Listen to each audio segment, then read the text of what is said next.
है? धर्म की विजय, जिसमें हम लोगों ने बहुत सारी चीजों को कल सीखा और जाना, है ना? हमने कल बताया था कि धर्म की विजय, इस बातों का मतलब निकलता है यानी सत्य पे जीत, है ना?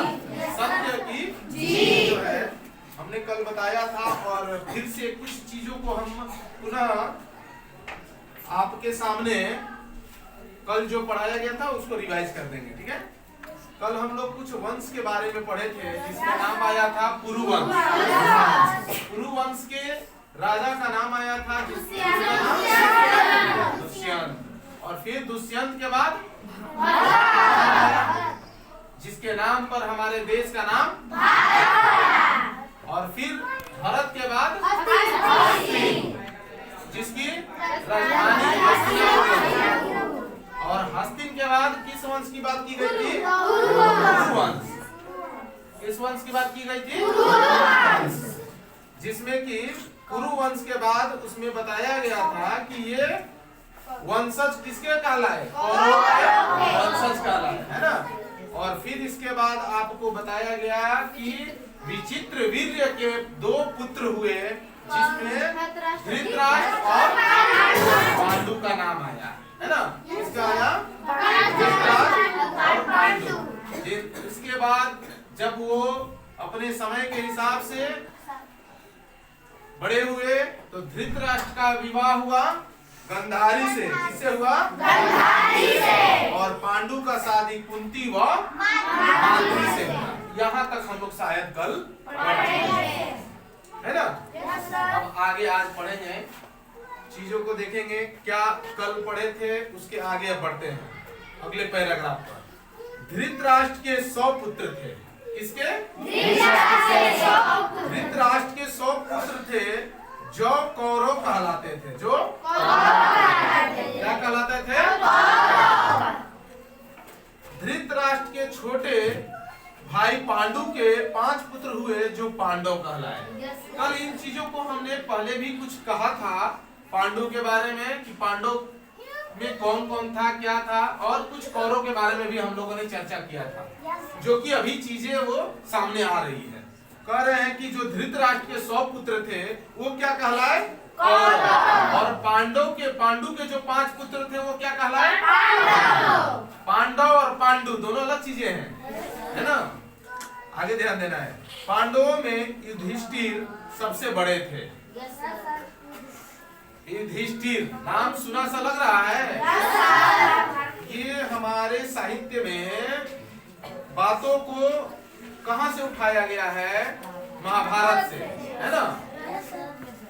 ऐसा नहीं है कि हमारे इस पाठ्य पुस्तक में धर्म की विजय वाली जो कहानी है इसी में सीमित रह गया है। महाभारत इतना में सीमित नहीं है, कुछ तथ्यों को उठा करके यहाँ हम लोगों को बताया गया है ना?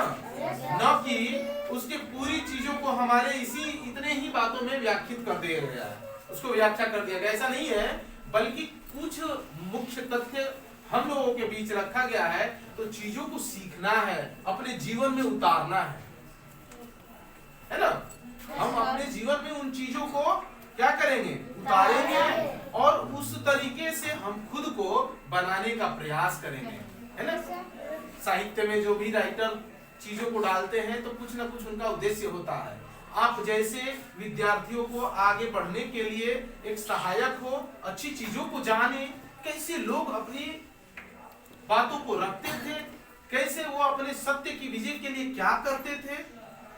हमें कभी भी सत्य के लिए किस बेस पर लड़ना चाहिए, क्या बोलना चाहिए, हमें अपने अधिकार के लिए किस हक के लिए कैसे लड़ना चाहिए, उन चीजों को क्या उसका तरीका है ना? देखते हैं। यहाँ पर हमने पढ़ा कि धृतराष्ट्र और जो पांडु है उन लोगों को अलग अलग चीजों से पुकारा गया। उनके जो पुत्र हुए 100 तो उनको कौरव कहा गया, और जो उनके 5 पुत्र हुए पांडु के तो उनको पांडव कहा गया, है ना?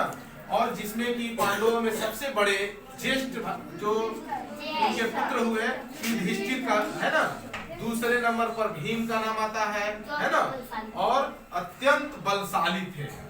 बलशाली जिसके अंदर बल मतलब बल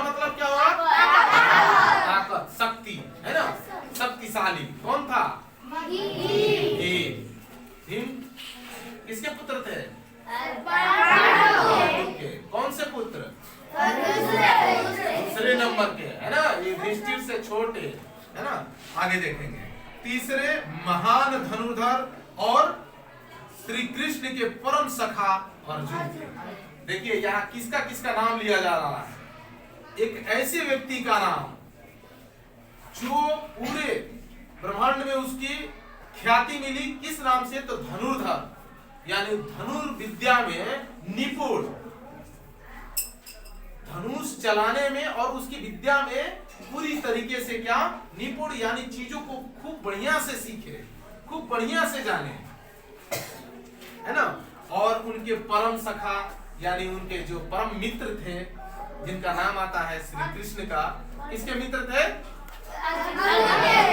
कौन, श्री कृष्ण का नाम तो हम लोग कल भी लिए थे, है ना।